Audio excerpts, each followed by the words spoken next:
মহামান্য আদালত, আজ কাঠগড়ায় দাঁড়িয়ে আছে এক ভয়ঙ্কর আসামি। তার নাম হলো প্রেম। এই প্রেম খাইতে দেয় না, ঘুমাতে দেয় না, কাজ করতে দেয় না। দিনে শুধু বলে মিস করছি, রাতে বলে অনলাইনে আছো তো। আর সামনে রমজান মাস আসতাছে, এই প্রেম রোজাকে বানাবে হালকা। প্রেমে পড়লে সেহরি খাইতে ভুলে যায়, ইফতারে আগে বলে তুমি না খেয়ে থাকলে আমিও খাবো না। এই প্রেমের জন্য কত মা বাবা কষ্ট পাইছে, শুধু এই প্রেমের জন্য। এই প্রেমের কঠিন বিচার চাই মহামান্য আদালত।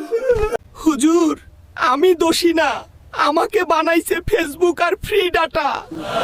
Order, order. সমস্ত সাক্ষ্য প্রমাণের ভিত্তিতে এই আদালত ঘোষণা করছে যে রমজান মাস পর্যন্ত প্রেমকে ডাটা প্যাকেট ছাড়া রাখা হবে। দিনে 5 ওয়াক্ত নামাজ, রাতে 1 ঘন্টা ঘুম বাধ্যতামূলক।